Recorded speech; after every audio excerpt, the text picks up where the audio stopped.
Hey guys, Garney here. Thanks for joining. I do appreciate it. Hey, did you guys get a chance to take a look at our vlogs that we did yesterday? My wife and I, we went to the campus at the University of Texas here in Austin.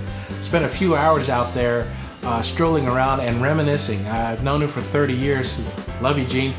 And we've been married for 25. The cool thing is, that's where we met. And so we decided to walk around the campus. One of the things I wanted to highlight about that experience is I had a new tool to go with me on the journey to help record it, and that was my Smooth C Gimbal. A gimbal, if you guys don't know what that is a set of motors and gears that actually help. Have you ever seen people who are holding cameras, like professionals, who are walking or doing a scene on site, that they're walking around and it keeps the camera very, very steady no matter if they're going up and down or walking? The camera always pans very smoothly. Those are gimbals. And I actually bought one. It's called the Smooth C, and I'll put a link of it in the description. But it's meant for, the C stands for cell phones, and I bought this specifically for my Nexus 6P. Now it can work with iPhones. It can work with any other phones. I don't know if it works with the Nexus 6. You guys, I don't know the dimensions of the width, but it works here on my 5.5 inch phone, the Nexus 6P, and it works very, very well. And basically, I used it to walk around campus and catch some great shots, from panning shots to walking, and it kept my camera very smooth. There's a couple of shots in that video from yesterday that I actually had it on a Joby stick and was walking. The Nexus 6P does not have optical image stabilization, what they call OIS. It has electronic image stabilization, which means it takes the image and it will crop the corners or the sides as much as it needs to try to keep a stable image. But it still will show the rocking and the shaking from walking or doing what I call the airport shuffle fast walk in that. But pairing it up with a gimbal, like the Smooth C, I was able to get very smooth shots. When I panned and went up and down, it was very, very smooth.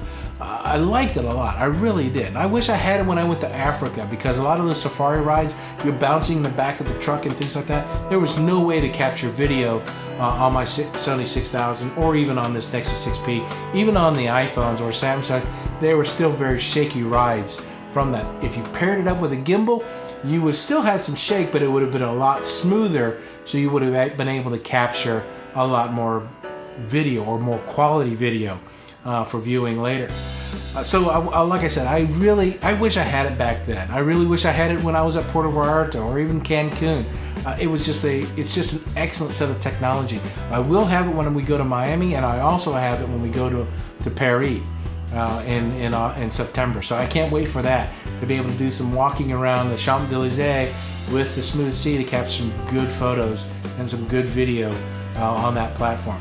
So here's another thing that actually happened this weekend I wanted to share. I actually got a chance to watch a lot of VidCon. If you guys don't know what VidCon is, VidCon, it's hosted by YouTube, and this year it was in Anaheim. About 40,000 creators came together in Anaheim to collaborate, to meet, to mingle, and to share stories. The neat thing about it is, since I watch a lot of YouTubers, like for example Casey Neistat, as you know, Ben Brown, Shaunduras, they have great content, and they all got to hang out together at VidCon. One of the cool things about VidCon that Casey Neistat did, and that's why I love watching, because he's really thinking in the far future. He's not just an accomplished vlogger with 3 million plus subscribers on there. He actually is forward thinking. He's an accomplished videographer, filmmaker, producer, and things like that. And he actually runs his own social media company called Beam, B-E-M-E. But he actually is looking at YouTube as a platform going forward. I really, really like what he did. So what he did, he's partnered up with Samsung weeks and months beforehand, and Samsung created these kits for 360 viewing. Yes, Samsung came out with a golf ball, a little bit larger than a golf ball size, 360 video camera, the camera and video camera, and with tied with the Samsung S7, virtual reality glasses, tripods, and that little 360 camera. They sent it off to several vloggers that Casey Neistat picked, And one of them that I started following this weekend, and I really appreciate her story, and I really like the content that she's done. Her name is Sara Dietschy. Yeah, it sounds like peachy, so it's Sara Dietschy. I'll put a link of it. But Sara, she just a short while ago, I won't say only, I wish I had 3,000 or 4,000 subscribers, but she had just a small set of subscribers that she was very, very loyal to her. And she did some great work out there, got some recognitions for what she did, and in a very short time went from 4,000 to over, today I think, over 100,000 subscribers. Way to go, Sara, that's inspiring. I like what she does. She focuses on not just video and videography or photography technologies, but the creative side of the world, from artists to poets to painters to, yes, creators on YouTubes and films and things like that. But she was given one of these kits by Samsung and Casey Neistat. She jumped out of an airplane. That was her thing, because Casey basically said, take these and go, create some wonderful content, and she jumped out of an airplane. First time she's ever done that. Now, I'll tell you, Sara, I watched that video several times, and every time I've seen that video, I watch it from a different perspective. Guys, the future is immersion in the technology. Today, you're probably watching this YouTube on a flat screen, two-dimensional aspects, either on a monitor, a pad, or a tablet, or on your phone. There's also another hybrid technology behind that if you have what they call a sphere photo or a 360 photo or video associated with it, you can still use a two-dimensional device like your phone or tablet or computer and pan around of that image or video as it's rolling.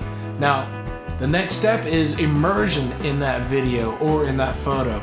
Again, imagine having the video headset gear on your head like a Google Cardboard or the Samsung, or I think Facebook just bought a company who is dealing with that, where you can immerse yourself in the video or in the picture itself. Imagine standing on an iceberg and being able to take a 360 video of that or a picture, and have everyone else either with a device like this, that you're watching this video on, to be able to see the iceberg. Now imagine putting on a pair of goggles, standing up, and being able to turn in every direction you want and see a complete 360 degree view of that area.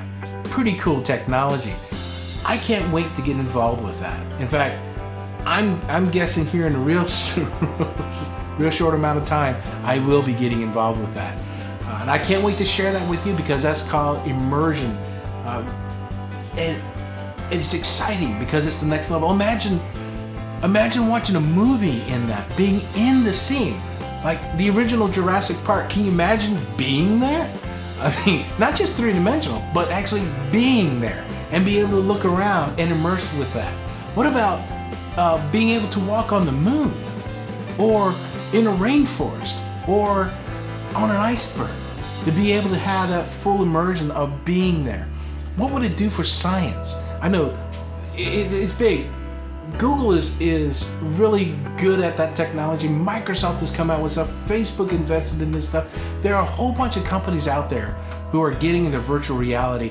And guys, it's coming, and it's coming fast. My prediction is that there will be theaters where people will be able to stand and put on goggles and actually watch movies from that. I can predict also when you're actually wanting to take photographs and memories of, let's say I walk down the Champs-Élysées in France, that I can actually put on some VR headsets. Because I took a 360 video of that, I can re-immerse myself in that place and go back and see things that I may have missed because I was able to take a 360 degree video.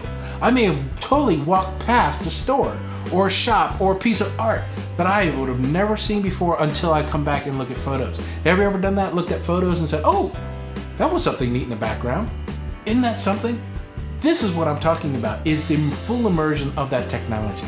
So guys, I'm really excited about that. I wanted to share this with you, my insight, because these are, it's not just toys, this is where things are going. And I'm excited about being a really amateur creator for YouTube. I only have 10 subscribers, but I'm looking to join, get more folks to see what I'm doing. Hopefully you like what I'm doing. And speaking of that, please hit the like button.